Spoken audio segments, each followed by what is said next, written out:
नमस्कार दोस्तों, स्वागत है आपका दिशा आईएएस के यूट्यूब चैनल में। वीडियो को पूरा देखिए। कोई सुझाव और शिकायत है तो कमेंट ज़रूर करिए। अच्छा लगे तो चैनल को सब्सक्राइब भी करिए। जैसा कि आप सभी को पता है कि यूपी पीसीएस 2022 का प्री एग्ज़ाम 12 जून को है और आप सभी तैयारी में ज़ोर शोर से लगे भी हैं। आपकी इसी तैयारी को संपूर्णता प्रदान करने के लिए दिशा आईएएस लेकर आया है जीएस के 40 दिन और 40 टेस्ट और सीसेट के 20 टेस्ट। जीएस के टेस्ट 40 दिन तक हर रोज़ कराए जाएंगे, जबकि सीसेट के 20 टेस्ट हर दूसरे दिन कराए जाएंगे। यह सभी टेस्ट यूपी पीसीएस की बदलती हुई प्रकृति तथा बढ़ती हुई प्रतियोगिता को ध्यान में रखकर बनाए गए हैं, जिससे आपका चयन सुनिश्चित हो सके। अगर किसी भी साथी को टेस्ट सीरीज का पीडीएफ एक्सप्लेनेशन के साथ चाहिए तो नीचे दिए नंबरों पर संपर्क कर सकते हैं। इसके अलावा आप हमारे साथ निम्न माध्यम से भी जुड़ सकते हैं, जैसे Telegram, Facebook, Instagram, Koo, Twitter. नमस्कार। Question number first, man and biosphere programme निम्नलिखित में से किस संगठन का महत्वपूर्ण कार्य है? ए आईयूसीएन, बी यूनेप और सी डब्ल्यूडब्ल्यूएफ या फिर डी यूनेस्को। इसका सही ऑप्शन है डी यूनेस्को का प्रोग्राम है। आप इसका जो है वो भी देख सकते हैं। मैन एंड बायोस्फीयर प्रोग्राम को वर्ष 1971 में यूनेस्को द्वारा शुरू किया गया था। यह एक अंतर सरकारी वैज्ञानिक कार्यक्रम है। इसका उद्देश्य लोगों और उनके वातावरण के बीच संबंधों में सुधार के लिए वैज्ञानिक आधार स्थापित करना है। भारत में के कुल 12 जैवमंडलीय आरक्षित क्षेत्र नेटवर्क ऑफ बायोस्फीयर रिजर्व में शामिल है। क्वेश्चन नंबर 2, हाल ही में भारत के किन 2 राज्यों में अफ्रीकन स्वाइन फीवर से 25,000 से अधिक सूअरों की मौत हो गई? तो इसका ऑप्शन है डी मिजोरम और त्रिपुरा में। क्वेश्चन नंबर 3, निम्नलिखित में से किस खाड़ी देश के साथ Bharat comprehensive economic partnership agreement यानी सीपा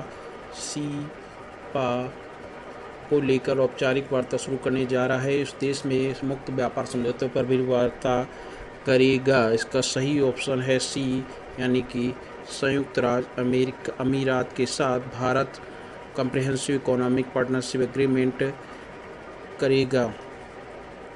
दोनों देशों के बीच 59 अरब डॉलर रुपए का कारोबार होता है। ठीक है।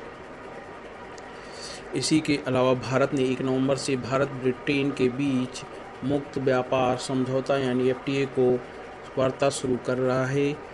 ठीक है। भारत अमेरिका के बाद भारत सबसे अधिक यूएई में निर्यात करता है। इस अवधि में भारत में यूएई में 29 अरब डॉलर का निर्यात किया था। क्वेश्चन नंबर 4, वायु प्रदूषण को लेकर डब्ल्यूएच के संबंध में निम्नलिखित में से कौन से सत्य हैं? विश्व स्वास्थ्य संगठन ने हाल ही में वर्ष 2005 के बाद पहली बार अपने नए वायु गुणवत्ता दिशा निर्देश जारी किया है। डब्ल्यूएचओ ने कहा कि हर साल वायु प्रदूषण के संपर्क में आने से 70 लाख लोगों की अकाल मृत्यु होती है। इसका सही ऑप्शन है सी, यानी 1 और 2। इसी तरह से हम लोग चलेंगे क्वेश्चन नंबर 5 में। हाल ही में किस राज्य में गुप्तकालीन मंदिर के अवशेषों की खोज हुई है? इसका सही ऑप्शन है डी, यानी कि उत्तर प्रदेश के एटा जिले के बिलसर गांव में गुप्त काल के प्राचीन मंदिर के अवशेषों की खोज की गई है। इस खुदाई में प्राप्त 2 स्तंभों पर गुप्त काल के शक्तिशाली शासक यानी कुमार गुप्त प्रथम के बारे में शंख लिपि में एक शिलालेख दर्ज है। इसके अलावा क्वेश्चन नंबर 6, प्रायः चर्चा में रहने वाले G33 समूह का संबंध किससे है? ए परमाणु अप्रसार के प्रति समर्पित विकसित देशों का समूह, बी बौद्धिक संपदा अधिकारों हेतु कार्यरत अंतर्राष्ट्रीय संगठन, सी मानवाधिकारों के संरक्षण हेतु गैर सरकारी संस्थाओं का समूह, डी कृषि व्यापार वार्ता हेतु विकासशील देशों का संगठन। इसका सही ऑप्शन है आपका डी, यानी कि कृषि व्यापार वार्ता हेतु विकासशील देशों का संगठन। क्वेश्चन नंबर 7, हाल ही में नीति आयोग द्वारा जारी रिपोर्ट भारत में शहरी नियोजन क्षमता में सुधार यानी कि reforms in urban planning capacity in India के संदर्भ में कौन सा कथन सत्य है? भारत की शहरी जनसंख्या विश्व जनसंख्या का 11% है। वर्ष 2001 से 11 से 36 के दौरान भारत की कुल जनसंख्या में 73% वृद्धि के लिए शहरी विकास जिम्मेदार होगा। नेशनल इंफ्रास्ट्रक्चर पाइपलाइन यानी कि NIP के अंतर्गत शहरी क्षेत्र का लगभग 17% हिस्सा शामिल है। तो इसका सही ऑप्शन है 1, 2, 3 सत्य हैं। क्वेश्चन नंबर 8, वैश्विक इनोवेशन सूचकांक 2021 के में भारत कौन सा स्थान पर रहा है? तो भारत जो है इस पे B यानी कि 46वें स्थान पर रहा है। वैश्विक इनोवेशन सूचकांक 2021 भारत को 46वां स्थान प्राप्त है। इसे WIPO यानी कि विश्व बौद्धिक संपदा संगठन द्वारा जारी किया जाता है और ये 14वां संस्करण है। क्वेश्चन नंबर 9, हम्बोल्ट पेंगुइन का जन्म भारत के किस चिड़ियाघर में हुआ है? इसका सही ऑप्शन है B यानी कि भायखला चिड़ियाघर, मुंबई। इसी तरह से क्वेश्चन नंबर 10, हाल ही में किस क्षेत्रीय संगठन ने अपनी इंडो पैसिफिक प्लान लॉन्च किया है? A ASEAN, B BIMSTEC, C यूरोपीय संघ और D एपेक। इसका सही ऑप्शन है C यानी कि यूरोपीय संघ ने इंडो पैसिफिक प्लान लॉन्च किया है। क्वेश्चन नंबर 11, हाल ही में कौन सा देश भारत को समुद्री सीमा के निर्धारण के मुद्दे पर संयुक्त राष्ट्र में ले गया है? इसका सही ऑप्शन है आपका D यानी कि बांग्लादेश ने भारत के साथ बंगाल की खाड़ी में सीमा विवाद पर के रूप में इससे संयुक्त राष्ट्र का दरवाज़ा खटखटाया है। क्वेश्चन नंबर 12, हाल ही के समय में सुबनसिरी नदी पर पनबिजली परियोजनाओं का तीव्र विरोध किया गया। यह किस राज्य की नदी है? इसका सही ऑप्शन है C अरुणाचल प्रदेश। यह सुबनसिरी नदी तिब्बत के पठार से निकलती है तथा अरुणाचल प्रदेश में गिरिमिरी पहाड़ियों के माध्यम से भारत में प्रवेश करती है। सुबनसिरी नदी ब्रह्मपुत्र नदी की सबसे बड़ी सहायक नदी है। यह अरुणाचल प्रदेश में प्रवाहित होती है। क्वेश्चन नंबर 13, समुद्री खीरों के संबंध में निम्नलिखित कथनों पर विचार कीजिए। यह वन्यजीव संरक्षण अधिनियम 1972 के शेड्यूल 1 के एक जीव के रूप में रखा गया है। IUCN और भारत सरकार द्वारा इसे इंडेंजर्ड घोषित किया गया है। इसका सही ऑप्शन है C 1 और 2 दोनों। यह खीरा भारत और श्रीलंका के बीच मन्नार की खाड़ी में पाया जाता है। इससे जो 2.59 लाख रुपए प्रति किलो बिकता है।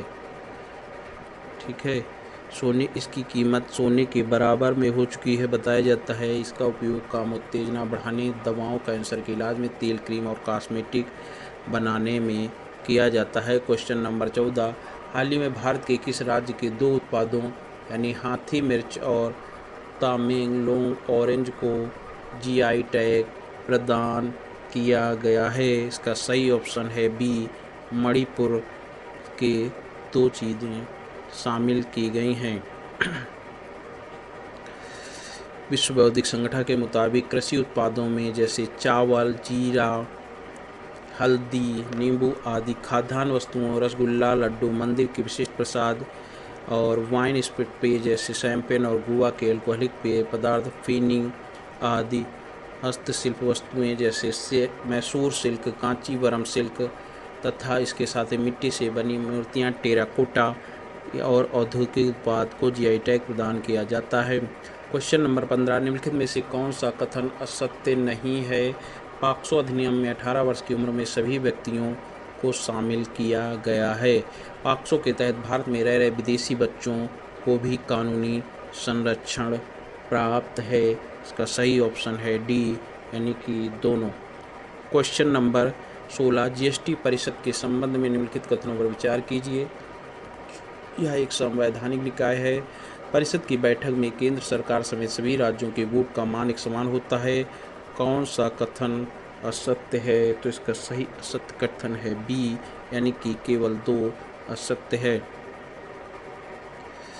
100 आपको बता दें कि जीएसटी परिषद यानी कि एक संवैधानिक निकाय है, क्योंकि 101वें संविधान संशोधन द्वारा संविधान के अनुच्छेद 279A1 में जीएसटी परिषद का प्रावधान किया गया है। सभी 28 राज्य और 3 केंद्रशासित क्षेत्र जिसमें दिल्ली, पुडुचेरी, जम्मू कश्मीर शामिल हैं कि वित्त मंत्री राज्य सरकार द्वारा निर्वाचित कोई अन्य मंत्री इसके सदस्य होते हैं। क्वेश्चन नंबर 17, टॉर बॉल्स के संबंध में निम्नलिखित में से कौन सा कथन असत्य है? यह मूलतः चारकोल की छोटी गेंदें होती हैं। इनका निर्माण समुद्री वातावरण में कच्चे तेल के अपक्षय की वजह से होता है। ये गेंदें समुद्री लहरों के जरिए तटों तक आ जाती हैं।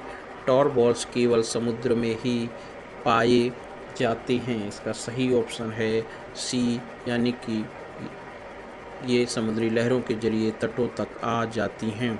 क्वेश्चन नंबर 18, भारत में निर्माणाधीन किस एक्सप्रेसवे पर एशिया का पहला एनिमल ओवरपास बन रहा गया है? Delhi Kolkata expressway, Chennai Chandigarh expressway, Delhi Mumbai expressway या फिर डिब्रूगढ़ अहमदाबाद एक्सप्रेसवे। इसका सही ऑप्शन है सी, यानी कि दिल्ली मुंबई एक्सप्रेसवे, क्योंकि ये जो है एक्सप्रेसवे रणथंभौर और मुकुंदरा हिल्स के अन्य जीवाभरणों से गुजरेगा।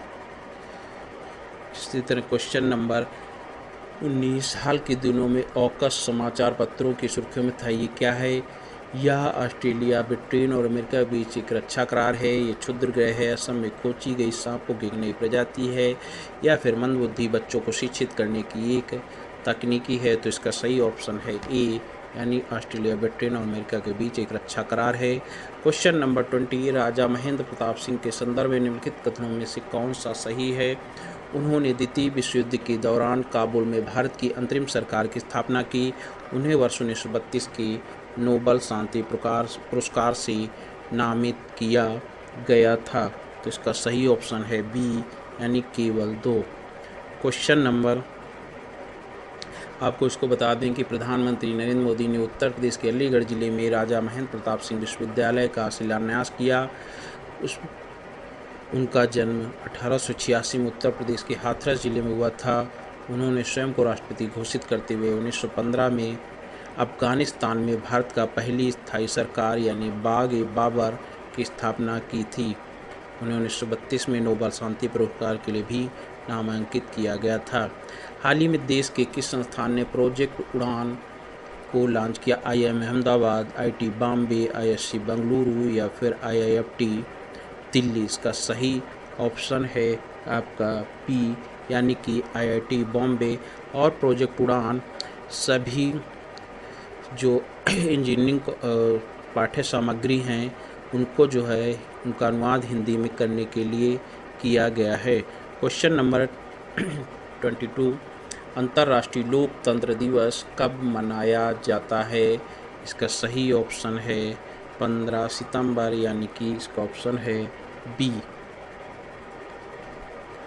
दरअसल अंतर संघीय संघ यानी IPU द्वारा 15 सितंबर 1997 को सार्वभौमिक घोषणा की गई थी।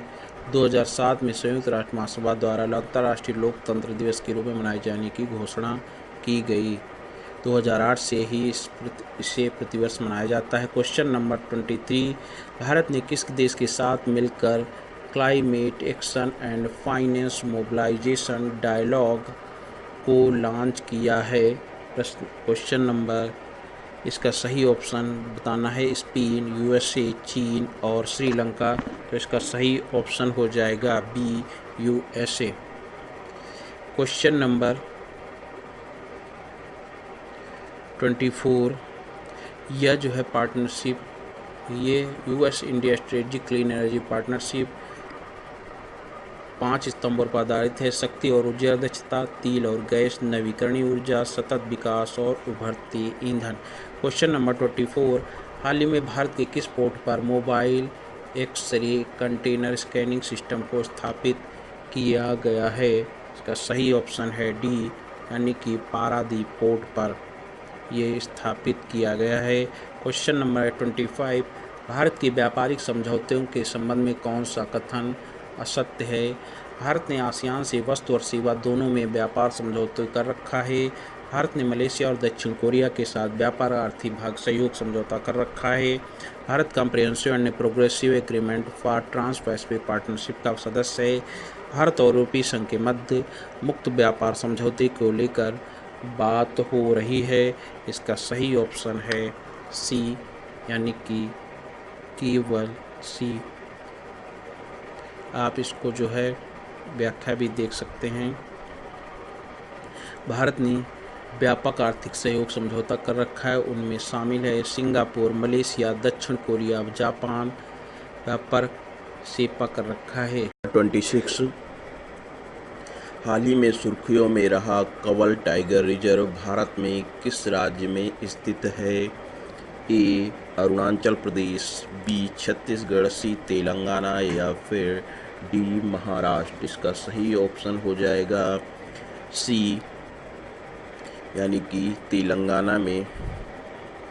ठीक है। इससे question number 27, oriental white bagged vulture जो हाल ही में भारत में सुर्खियों में रहा, आईयूसीएन की रेड डाटा लिस्ट सूची में किस प्रकार के जीव के रूप में सूचीबद्ध कर दिया गया है? ए अति संकटापन्न, बी संकटापन्न, सी सुभेद और डी नियर थ्रेटेंड। इसका सही ऑप्शन है आपका ए, यानी कि अति संकटापन्न।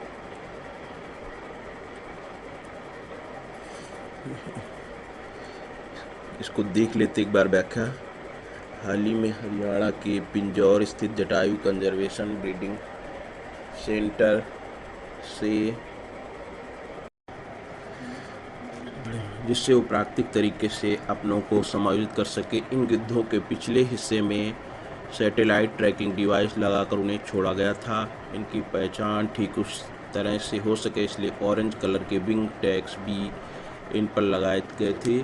ये गिद्धों को वाइट रम्प्ड वल्चर भी कहते हैं। ये भारत, पाकिस्तान, बांग्लादेश, नेपाल, भूटान, म्यांमार और दक्षिण पूर्व एशियाई देशों में पाए जाते हैं।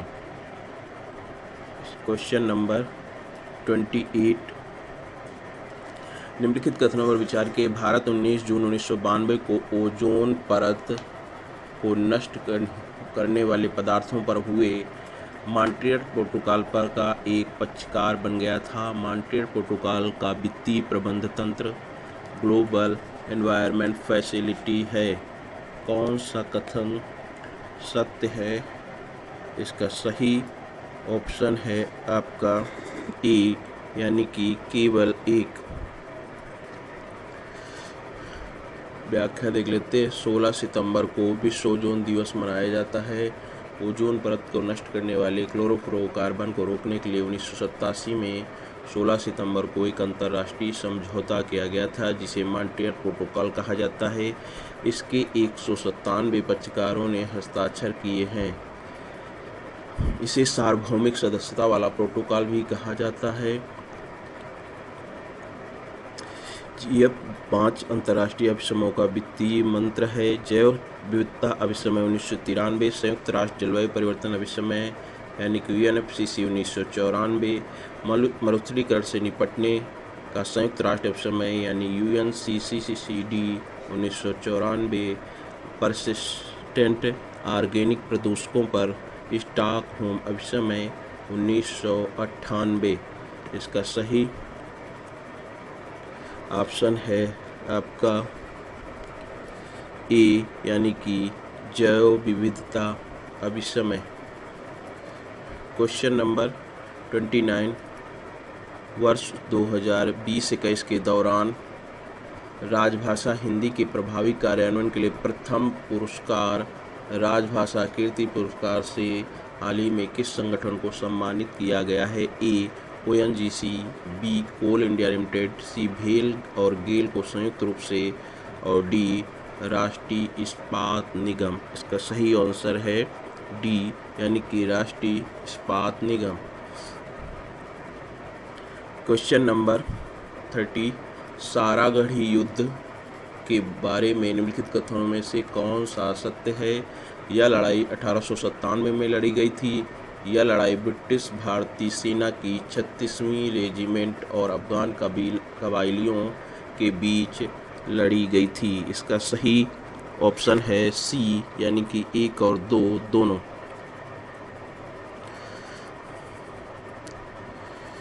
इसी तरह से क्वेश्चन नंबर 31, निम्नलिखित में से किस महान व्यक्तित्व की जयंती को अभियंता दिवस के रूप में मनाया जाता है?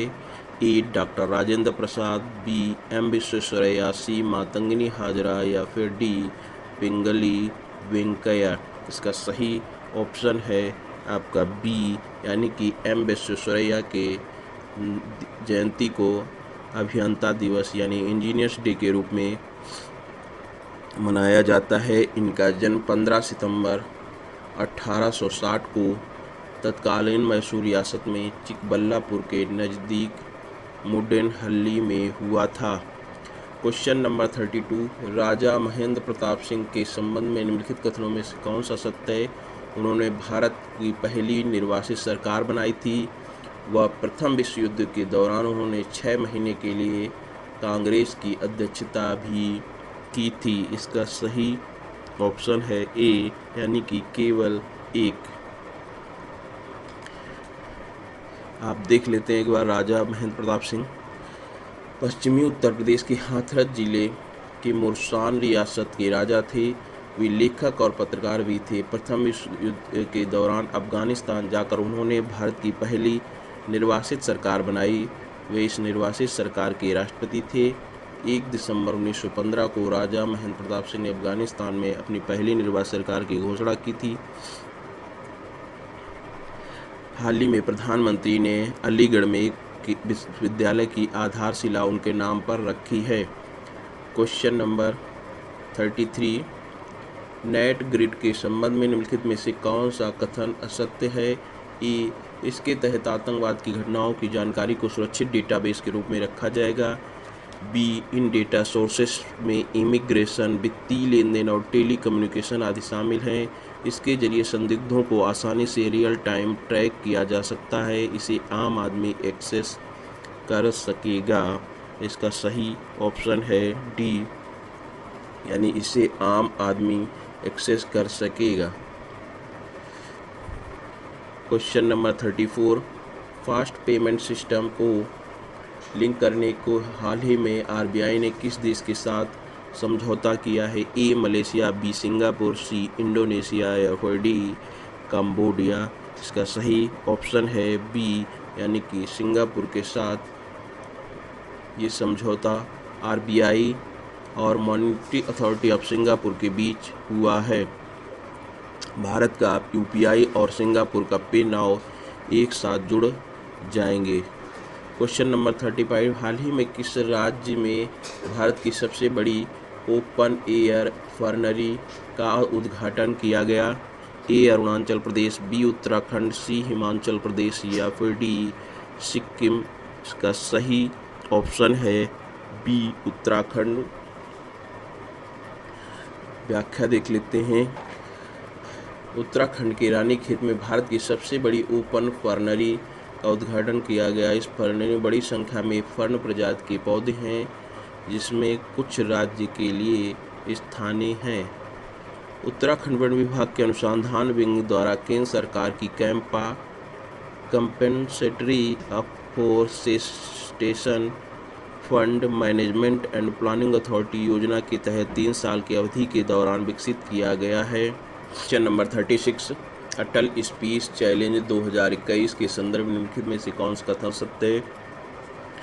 यह रक्षा मंत्रालय के तहत डीआरडीओ की एक अनूठी पहल है। कक्षा 6 से 12 तक के विद्यार्थियों को डिजिटल युग से संबंधित अंतरिक्ष प्रौद्योगिकी की समस्याओं को हल करने के लिए मंच उपलब्ध कराया जाएगा। इसका सही ऑप्शन है बी, यानी कि केवल 2। क्वेश्चन नंबर 37, महाकवि दिवस कब मनाया जाता है? इसका सही ऑप्शन 9 सितंबर, 10 सितंबर, 11 सितंबर या फिर 14 सितंबर को। इसका सही ऑप्शन है सी, यानी कि 11 सितंबर को। इसकी व्याख्या एक बार देखते हैं। 11 सितंबर को स्वतंत्रता सेनानी और महान कवि सुब्रमण्यम भारती की 100वीं पुण्यतिथि के अवसर पर तमिलनाडु सरकार ने इस दिन को महाकवि दिवस के रूप में घोषित किया है। अब प्रत्येक वर्ष 11 सितंबर को महादिवस मनाया जाएगा। सुब्रमण्यम भारती का जन्म 1882 में एट्टायपुरम में हुआ था, जो कि वर्तमान तमिलनाडु के थूथुकुडी में स्थित है। तमिलनाडु के मुख्यमंत्री ने इस अवसर पर सुब्रमण्यम भारती के निबंधों और कविताओं को मन्नाथील उरथी बैडम के रूप में संकलित करने तथा इस संकलन को 37 लाख स्कूली छात्रों में वितरित किए जाने की बात कही। इसके तहत विजेताओं को 1 लाख रुपए तथा युवा भारती पुरस्कार से भी सम्मानित किया जाएगा। क्वेश्चन नंबर 38, हाल ही में सारागढ़ी लड़ाई की 124वीं वर्षगांठ मनाई गई। ये लड़ाई किन बीच लड़ी गई थी? ए, अफगान और Sikh battalion, B, East India Company और Gorkha battalion, C, Maratha regiment और अफगान, डी, ब्रिटिश गवर्नमेंट और राजपूत रेजिमेंट। इसका सही ऑप्शन है ए, ये अफगान और सिख बटालियन के बीच लड़ाई लड़ी गई थी। इसी तरह से क्वेश्चन नंबर 39, संयुक्त राष्ट्र विश्व पर्यटन संगठन यानी कि UNWTO ने हाल ही में किन 3 भारतीय गांवों को सर्वश्रेष्ठ पर्यटन गांव की श्रेणी में पुरस्कार हेतु नामित किया है?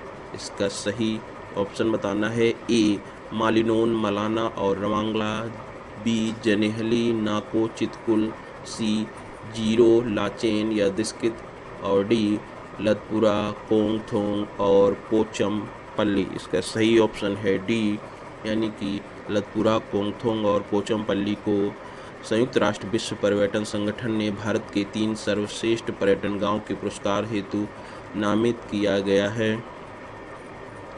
इसमें जो पोचमपल्ली है वो तेलंगाना, कोंगथोंग गांव मेघालय और लाड़पुरा गांव मध्य प्रदेश में शामिल है।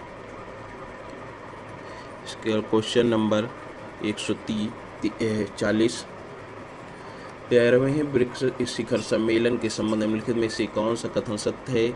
इस सम्मेलन की अध्यक्षता भारत द्वारा की गई। इस बार इसका विषय था ब्रिक्स 13 निरंतरता, समेकन और आम सहमति की खातिर ब्रिक्स अंतर ब्रिक्स सहयोग। इसका सही ऑप्शन है आपका ए, यानी कि केवल एक। देख लेते हैं व्याख्या एक बार। 13वें विश्व ब्रिक्स शिखर सम्मेलन का आयोजन प्रधानमंत्री इस साल की 15वीं वर्षगांठ थी। इस बार शिखर सम्मेलन का विषय ब्रिक्स @15 निरंतरता, समेकन और आम सहमति के लिए अंतर ब्रिक्स सहयोग है।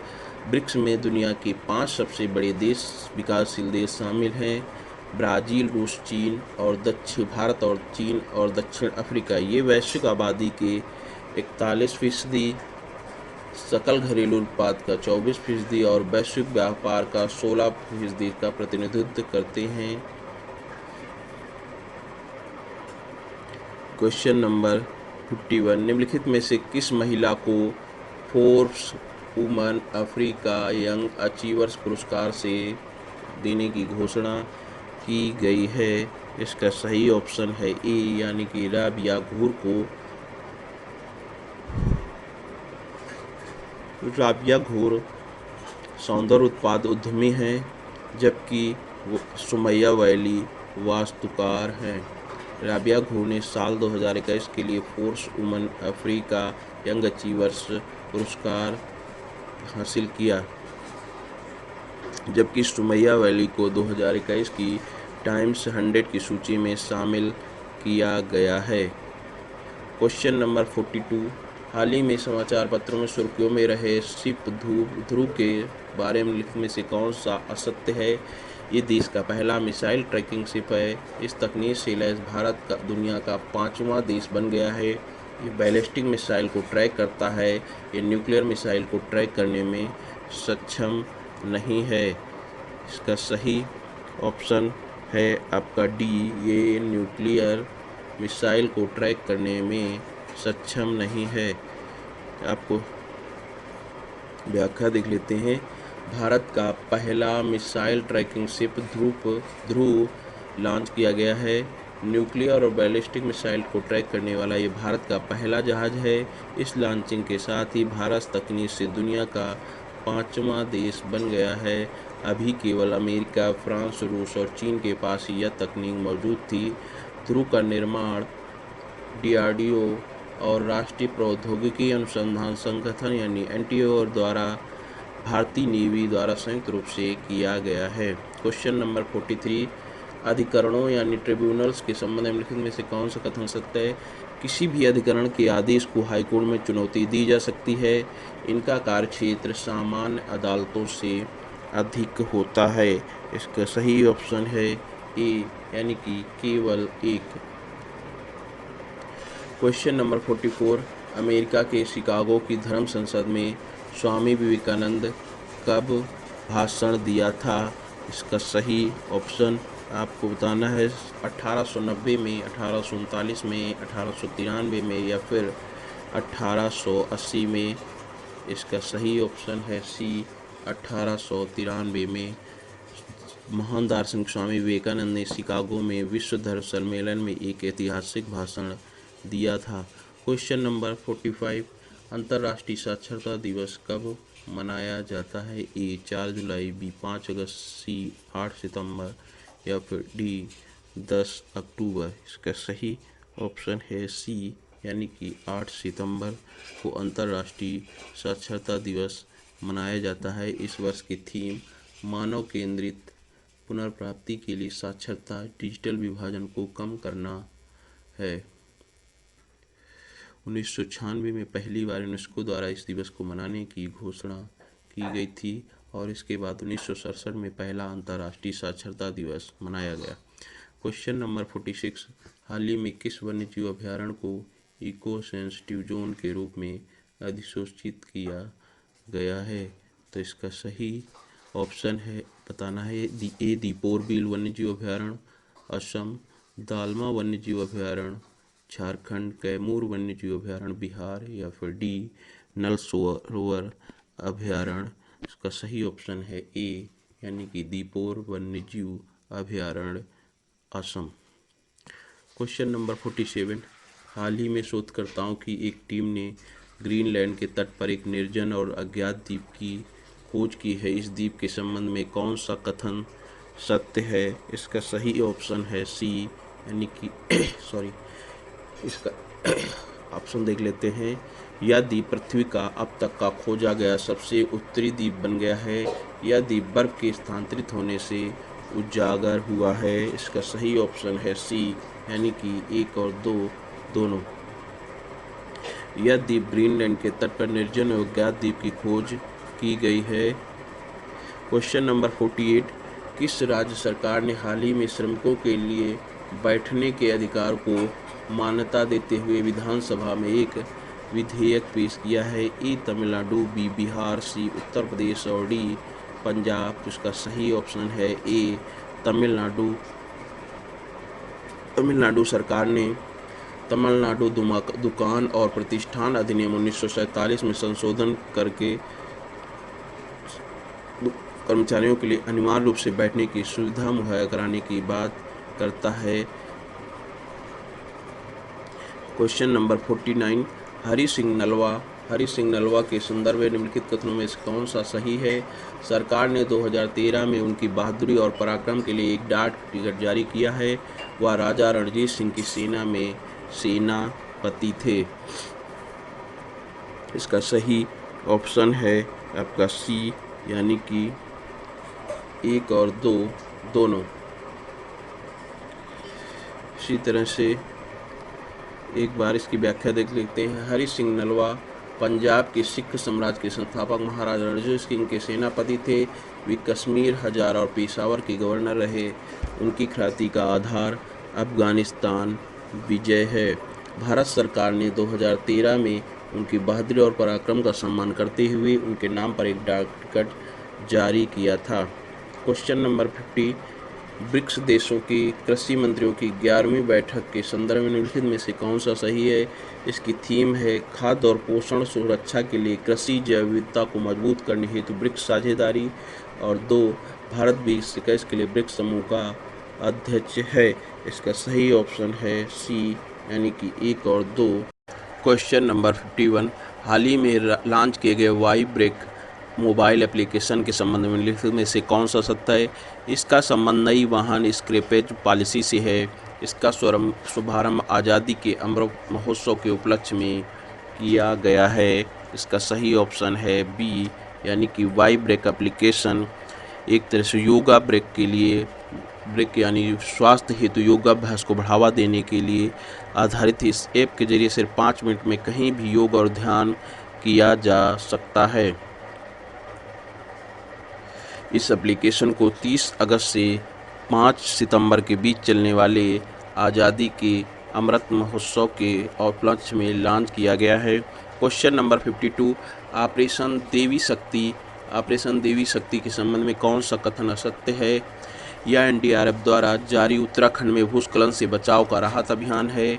यह अफगानिस्तान से भारतीय नागरिकों और विदेशी नागरिकों को निकालने के लिए भारतीय सशस्त्र बलों का एक सशस्त्र अभियान है। इसका सही ऑप्शन है डी, ना तो 1 ना ही 2, क्योंकि ऑपरेशन देवी शक्ति अफगानिस्तान में फंसे भारतीयों को बाहर निकालने के लिए भारतीय सशस्त्र बलों द्वारा चलाया गया था। क्वेश्चन नंबर 53, कर्मयोगी डिजिटल लर्निंग फैसिलिटी के संदर्भ में निम्नलिखित कथनों में से कौन सा कथन गलत है। इसका उद्देश्य सेना की कार्मिक क्षमता निर्माण के माध्यम से शासन में सुधार करना है। यह डिजिटल लर्निंग प्लेटफॉर्म नागरिक केंद्रित सुधारों को और आगे बढ़ाने में मदद करेगा। इसका सही ऑप्शन है आपका ए, यानी कि केवल 1।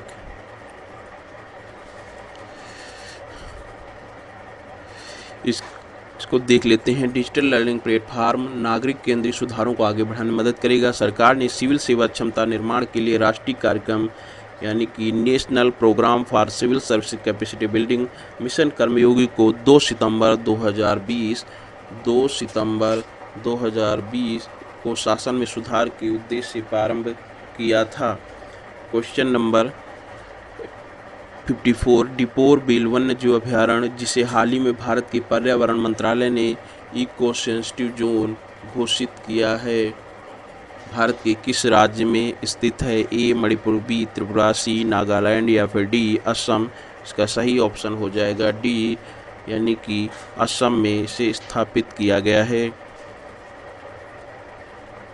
क्वेश्चन नंबर 55, चकमा और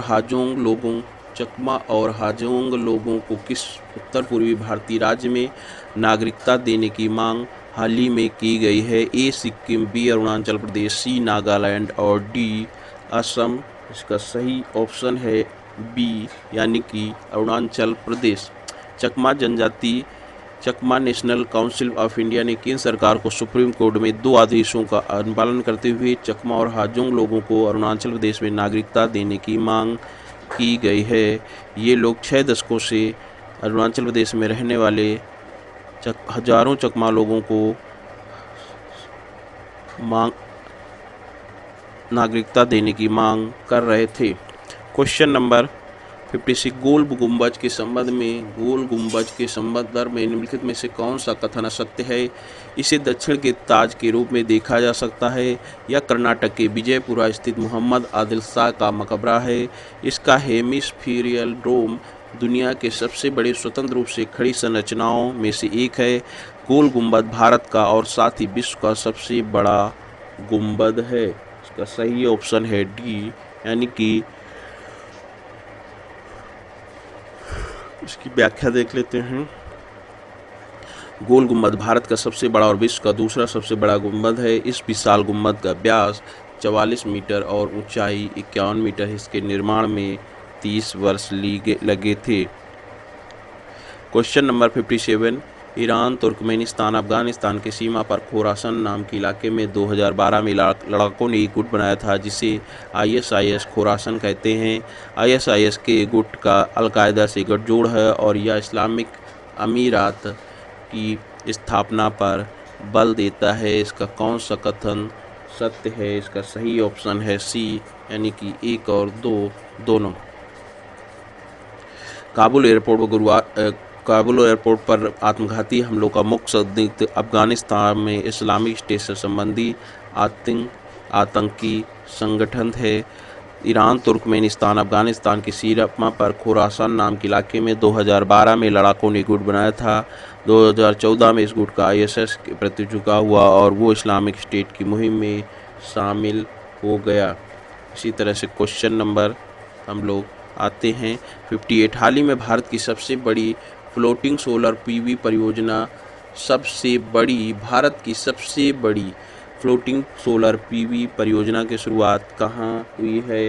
इसका सही ऑप्शन है आपका असम, आंध्र प्रदेश, पंजाब या फिर गुजरात। सही ऑप्शन बताना है। इसका सही ऑप्शन है बी, आंध्र प्रदेश में। आंध्र प्रदेश के NTPC लिमिटेड ने आंध्र प्रदेश विशाखापट्टनम में सिम्हाद्री थर्मल स्टेशन के जलाशय में भारत की सबसे बड़ी फ्लोटिंग सोलर PV परियोजना यानी 25 मेगावाट 25 मेगावाट की शुरुआत की है। यह भारत सरकार द्वारा 2018 में घोषित फ्लेक्सिबिलाइजेशन स्कीम के तहत स्थापित की गई है। Question number 59। जन शिक्षण संस्थान के संदर्भ में निम्नलिखित कथनों में से कौन सा सही है? जन शिक्षण संस्थान ने कर्नाटक के वन्य क्षेत्र के भीतर आदिवासी बस्तियों में हाई स्पीड इंटरनेट की व्यवस्था की है। इस योजना की संपूर्ण फंडिंग भारत सरकार के अनुदान द्वारा होती है। इसका सही ऑप्शन है आपका बी, यानी कि केवल 2। Question number 60। भारतीय इतिहास में वैगन ट्रेजेडी की घटना किस विद्रोह से जुड़ी है? इसका सही ऑप्शन आपको बताना है। ए, संथाल विद्रोह, बी, पाबना विद्रोह, सी, मोपला विद्रोह या फिर डी, दक्कन विद्रोह। इसका सही ऑप्शन हो जाएगा आपका सी, मोपला विद्रोह। मोपला विद्रोह असहयोग तथा खिलाफत आंदोलन के पश्चात 1921 में मालाबार क्षेत्र में मोपलाओं का विद्रोह आरंभ हो गया था। मालाबार क्षेत्र में अधिकांश जमींदार नंबूदरी ब्राह्मण थे, तो वहीं काश्तकार मोपला मुसलमान थे। इस विद्रोह ने एक हिंसक रूप धारण कर लिया। ठीक है। नंबर 61। मॉन्ट्रियल प्रोटोकॉल के किगाली संशोधन के संबंध में निम्नलिखित में से कौन सा कथन सच है? किगाली संशोधन का उद्देश्य हाइड्रोफ्लोरोकार्बन के उत्पादन एवं खपत में कटौती कर उसे चरणबद्ध तरीके से कम करना।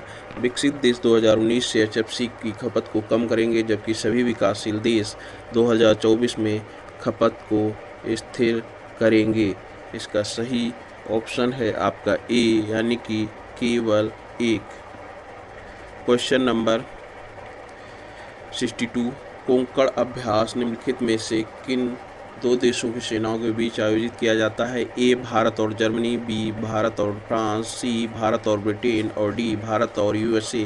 इसका सही ऑप्शन है सी, भारत और ब्रिटेन। इसी तरह से क्वेश्चन नंबर 63। राष्ट्रीय खाद्य तेल मिशन पाम ऑयल के संबंध में निम्नलिखित कथनों पर विचार कीजिए। इसके तहत साल 2030 तक 10 लाख हेक्टेयर में पाम ऑयल की खेती करवाने का लक्ष्य है। आने वाले 10 साल में भारत में पाम ऑयल का 28 लाख टन उत्पादन किया जाएगा। इसका सही ऑप्शन है बी, यानी कि केवल 2। Question number 64। हाल ही में किस देश ने अपने यहाँ 3 बच्चों की नीति लागू की है करने की बात कही है? ए, रूस, बी, पाकिस्तान, सी, श्रीलंका और डी, चीन। इसका सही ऑप्शन है डी, चीन। चीन में 1980 में वन चाइल्ड पॉलिसी को सख्ती से लागू किया गया था, जिसे 2015 में ख़त्म करके एक बच्ची नीति 2 चाइल्ड पॉलिसी में बदल दिया गया था। Question number 65। हाल ही में सुर्खियों में रहा हिंदुस्तान 228 का क्या है? कारगिल की एक चोटी का नाम। तालिबान पर नज़र रखने के लिए भारतीय खुफिया एजेंसियों द्वारा चला गया ऑपरेशन। देश का पहला विंग सिविल वायुयान या फिर डी, अंधेरे में भी वीडियो रिकॉर्ड कर लेने वाला खुफिया कैमरा। इसका सही ऑप्शन है सी, यानी कि देश का पहला सिविल वायुयान। Question number 66। मोपला विद्रोह के संबंध में निम्नलिखित कथनों में से कौन सा विकल्प सत्य है? ए, मोपला विद्रोह अगस्त 2021 में हुआ था। मोपला केरल के मालाबार तट के हिंदू किसान थे। सी, जमींदारों के शोषण से त्रस्त मोपलाओं ने उनके खिलाफ विद्रोह किया था। साल 2021 को मोपला विद्रोह की 100वीं वर्षी के रूप में चिन्हित किया गया है। इसका सही ऑप्शन है आपका बी, यानी कि मालाबार तट के हिंदू किसान थे। ये गलत ऑप्शन है। इसी तरह से हम लोग आते हैं क्वेश्चन नंबर 67। सिख साम्राज्य की स्थापना महाराजा रणजीत सिंह ने की थी। द्वितीय आंग्ल सिख युद्ध के बाद सिख साम्राज्य का पतन हो गया। इसका सही ऑप्शन है सी, यानी कि 1 और 2 दोनों। Question number 68। महान क्रांतिकारी मातंगी हाजरा के संबंध में निम्नलिखित कथनों पर विचार कीजिए। यह गांधीवादी विचारों पर विश्वास रखती थी। उन्होंने भारत छोड़ो आंदोलन के दौरान काफ़ी सक्रिय भूमिका निभाई थी। सही ऑप्शन है सी, यानी 1, 2 और दोनों। Question number 69। हाइड्रोजन ईंधन के संबंध में निम्नलिखित कथनों पर विचार कीजिए। यह एक 100% स्वच्छ ईंधन होता है। ईंधन को बढ़ावा देने के लिए सरकार राष्ट्रीय हाइड्रोजन मिशन शुरू करने की घोषणा की है। इसका सही ऑप्शन है सी, यानी कि 1 और 2 दोनों। Question number 70। निम्नलिखित में से कौन सा देश अफगानिस्तान के साथ सीमा साझा नहीं करता है? ए, किर्गिस्तान, बी, उज्बेकिस्तान, सी, तजाकिस्तान या फिर डी, तुर्कमेनिस्तान। इसका सही ऑप्शन है आपका ए, यानी कि किर्गिस्तान अफगानिस्तान के साथ सीमा साझा नहीं करता है। अफगानिस्तान दक्षिण एशिया में अवस्थित देश है, जो विश्व का एक लैंड लॉक्ड देश है। इसके पूर्व में पाकिस्तान, उत्तर पूर्व में भारत तथा चीन, उत्तर में तजाकिस्तान, कजाकिस्तान, उज्बेकिस्तान तथा तुर्कमेनिस्तान और पश्चिम में ईरान स्थित है। Question number 71। रबडोफिस बिंदी क्या है?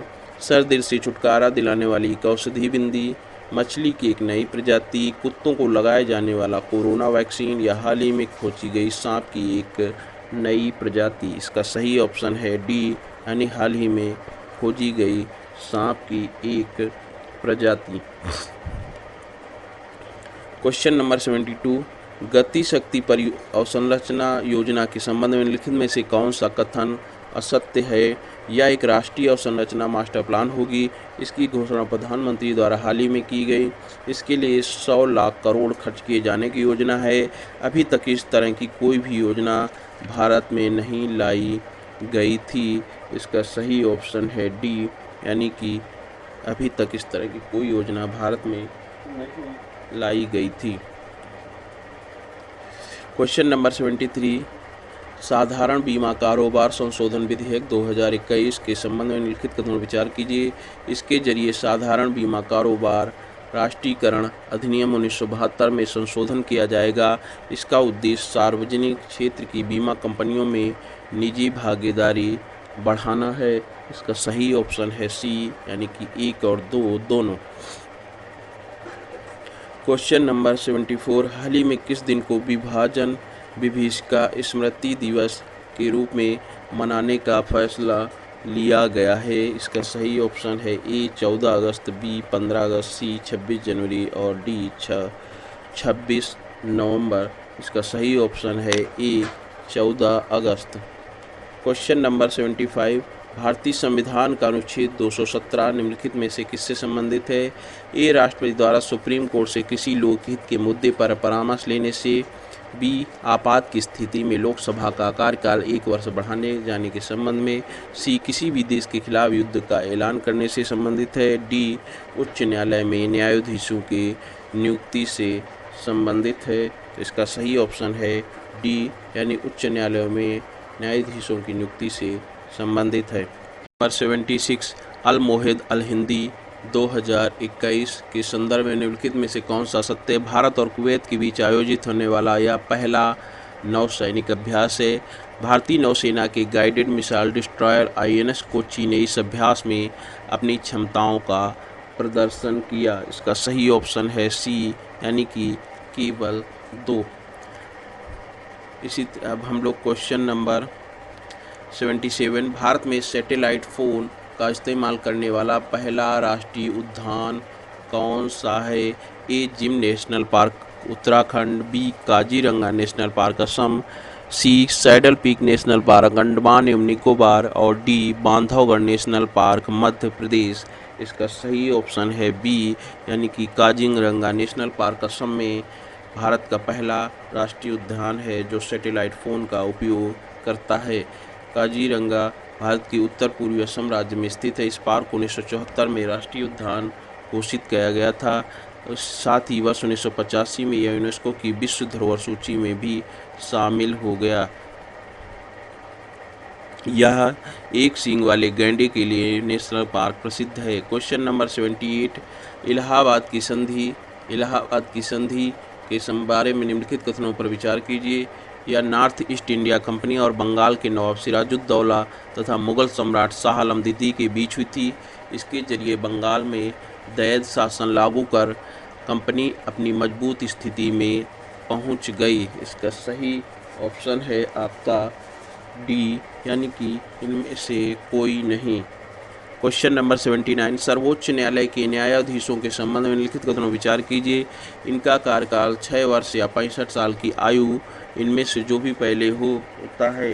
सेवानिवृत्ति के अलावा इन जजों को केवल महाभियोग द्वारा हटाया जा सकता है। इसका सही ऑप्शन है ए यानी कि केवल एक। Question number 80 the climate change 2021 the physical science basis नामक रिपोर्ट निम्नलिखित में से कौन सी संस्था जारी करती है? A IPCC, B world resource institute और C world wide fund for nature, D IUCN। इसका सही ऑप्शन है ए यानी कि IPCC the climate change 2021 the physical science basis report जारी करती है। क्वेश्चन नंबर 81 चंद्रयान 2 मिशन के संबंध में निम्नलिखित कथनों पर विचार कीजिए। इसे इसरो द्वारा जुलाई 2019 में लॉन्च किया गया था। इसमें इमेजिंग इंफ्रारेड स्पेक्ट्रोमीटर नामक यंत्र का इस्तेमाल किया गया है। इसका सही ऑप्शन है सी यानी कि 1, 2 दोनों।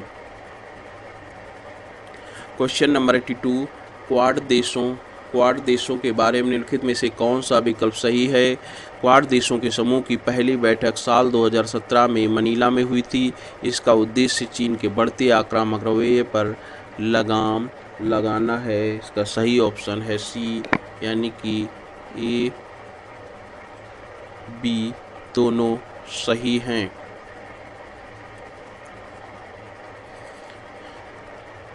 आपको क्वेश्चन नंबर 83 रिजर्व बैंक की मौद्रिक नीति समिति के बारे में निम्नलिखित कथनों पर विचार कीजिए। यह एक 6 सदस्यीय समिति होती है। इसका गठन RBI द्वारा किया जाता है। इसका गठन उर्जित पटेल कमेटी की सिफारिशों के आधार पर किया गया था। कौन सा कथन सत्य है? इसका सही ऑप्शन है सी यानी कि 1 और 3। इसी तरह से क्वेश्चन नंबर 84 प्रधानमंत्री उज्ज्वला योजना के संबंध में निम्नलिखित कथनों पर विचार कीजिए। इसकी शुरुआत 1 मई 2015 को केंद्र सरकार द्वारा की गई थी। इसके तहत BPL परिवारों को घरेलू रसोई गैस का कनेक्शन उपलब्ध कराती है। साल 2021-22 के बजट में इस योजना के विस्तार की बात कही गई थी। इसका सही ऑप्शन है सी यानी कि 2 और 3। क्वेश्चन नंबर 85 PM दक्ष योजना के बारे में निम्नलिखित कथनों पर विचार कीजिए। यह एक कौशल विकास प्रशिक्षण कार्यक्रम है। इसे शिक्षा मंत्रालय द्वारा चलाया जा रहा है।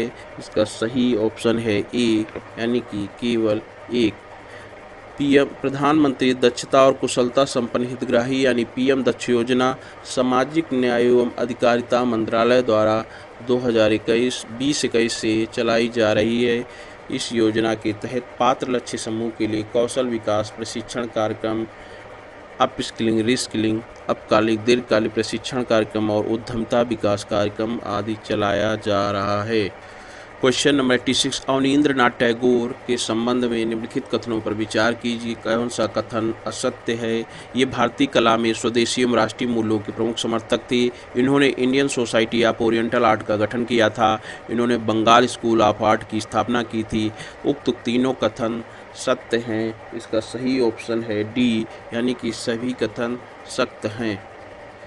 क्वेश्चन नंबर 87, लोकलेखा समिति के संबंध में निम्नलिखित कथनों में विचार कीजिए। लोकलेखा समिति का गठन 5 साल पर किया जाता है।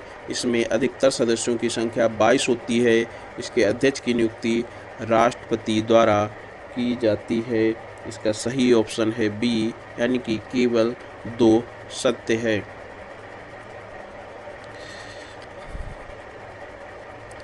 आपको बता दें, इसमें सदस्यों की अधिकतम संख्या 22 होती है, जिसमें 15 सदस्य लोकसभा से और 7 राज्यसभा से चुने जाते हैं। सदस्यों का कार्यकाल 1 वर्ष का होता है। समिति के अध्यक्ष की नियुक्ति लोकसभा अध्यक्ष करता है। इसका काम कैग की ऑडिट रिपोर्ट को संसद में रखे जाने के बाद उसकी जांच करना। क्वेश्चन नंबर 88, संयुक्त अरब अमीरात द्वारा समुद्री अर्थव्यवस्था के विकास के लिए ब्लू आर्मी इनिशिएटिव चलाया गया है। ग्लोबल मैरीटाइम हब के रूप में यूएई का विश्व में 8वां स्थान है। इसका सही ऑप्शन है डी, यानी कि 1 और 2, ना 1 तो 1 ना ही 2। क्वेश्चन नंबर 89, निम्नलिखित में से किस राज्य में धनगर समुदाय का निवास नहीं है? ए गोवा, बी महाराष्ट्र, सी उत्तर प्रदेश और डी सिक्किम। इसका सही ऑप्शन है डी, यानी कि सिक्किम में धनगर समुदाय का निवास नहीं है। क्वेश्चन नंबर 90, जनरल करियप्पा भारतीय सेना के पहले इंडियन कमांडर इन चीफ थे। 1947 में भारत पाकिस्तान के युद्ध के दौरान उन्होंने वेस्टर्न फ्रंट पर भारतीय सेना का नेतृत्व किया था। कौन सा कथन सत्य है? इसका सही ऑप्शन है सी, यानी कि 1 और 2 दोनों। क्वेश्चन नंबर 91, मुगल शाहजादा दारा किशिको के संबंध में निम्नलिखित में से कौन सा कथन असत्य है? इसने हिंदू और इस्लामी परंपराओं के बीच समानताएं खोजने की कोशिश की। दारा शिकोह ने 52 उपनिषदों का अनुवाद सिर्रे अकबर के नाम से किया था। दारा शिकोह और औरंगजेब के बीच जो लड़ाई हुई थी उसे चकेरी का युद्ध कहा जाता है। उक्त तीनों कथन सत्य हैं। इसका सही ऑप्शन है सी, यानी कि ये कथन सी गलत है। क्वेश्चन नंबर 92, हार्ट 17 नामक ग्लोबल इनिशिएटिव निम्नलिखित में से किस संस्था द्वारा लॉन्च किया गया है? ए विश्व स्वास्थ्य संगठन, बी वर्ल्ड इकोनॉमिक फोरम, सी यूएनएफसीसी या डी यूएनडीपी। तो इसका सही ऑप्शन है डी, यानी कि यूएनडीपी जो है हार्ट 17 नामक विश्व पहल को लागू किया गया है। यह क्रिएटिव और प्राइवेट सेक्टर के युवाओं को एक ग्लोबल प्लेटफार्म के अंतर्गत लाता है। इसका लक्ष्य है कि 2030 तक सतत विकास लक्ष्यों की प्राप्ति के लिए युवाओं, कलाकारों, बिजनेस लीडर्स और चेंज मेकर्स को एक मंच से लाकर सामूहिक उद्देश्य से जोड़ना। क्वेश्चन नंबर 93, राजीव गांधी खेल रत्न पुरस्कार से सम्मानित होने वाले सबसे पहले खिलाड़ी थे। ए कपिल देव,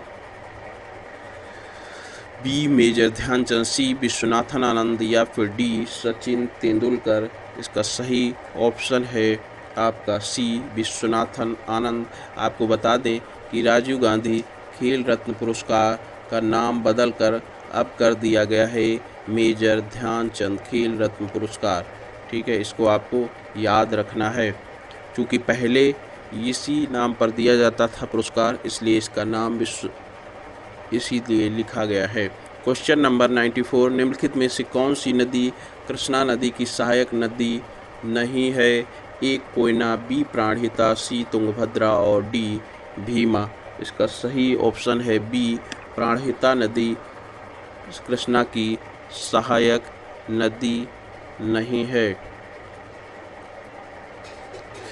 क्योंकि ये गोदावरी की सहायक नदी है। क्वेश्चन नंबर 95, लोकसभा अध्यक्ष और राज्यसभा के सभापति की शक्तियों में अंतर के संबंध में निम्नलिखित कथनों पर विचार कीजिए। ए, लोकसभा अध्यक्ष की तरह ही राज्यसभा के सभापति को अधिकार प्राप्त होता है कि वो अव्यवस्था फैलाने पर किसी भी सदस्य को सदन के बाहर निकाल सकता है। लोकसभा अध्यक्ष की तरह ही राज्यसभा के सभापति को अधिकार होता है कि वो किसी भी सदस्य को निलंबित कर सकता है। कौन सा कथन सत्य है? इसका सही ऑप्शन है बी, यानी कि केवल 2। क्वेश्चन नंबर 96, भारत के डीप ओशन मिशन के संबंध में कौन सा कथन असत्य है? यह मिशन अंतर्जलीय रोबोटिक्स संबंधी प्रौद्योगिकियों पर केंद्रित है। 5 सालों के दौरान इसकी अनुमानित लागत 40 से 70 करोड़ रुपए है। इसे क्रियान्वित करने के लिए विज्ञान एवं प्रौद्योगिकी मंत्रालय नोडल एजेंसी है। इसका सही ऑप्शन है डी, यानी कि केवल 3। क्वेश्चन नंबर 97, प्रोजेक्ट बोल्ड क्या है?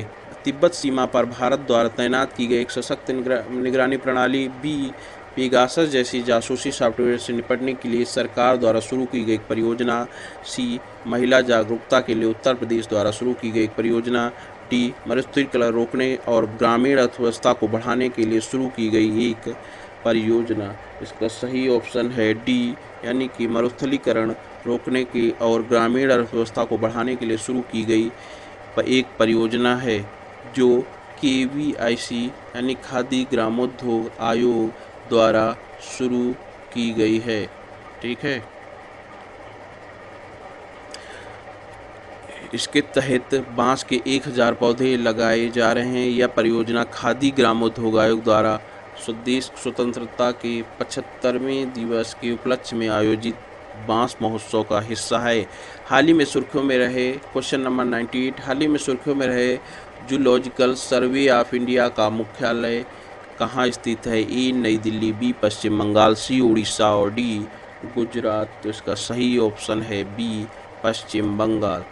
क्वेश्चन नंबर 99, उमलिंगला दर्रे पर भारत ने विश्व की सर्वाधिक ऊंचाई पर स्थित मोटरेबल सड़क का निर्माण करते हुए निम्नलिखित में किस देश का रिकॉर्ड इस मामले में तोड़ा है? ए, चिली, बी, पेरू, सी, इक्वाडोर और डी, बोलीविया। इसका सही ऑप्शन है डी, बोलीविया का रिकॉर्ड तोड़ा है। क्वेश्चन नंबर 100, जैव ईंधन के तौर पर एथेनॉल के बारे में निम्नलिखित कथनों पर विचार कीजिए।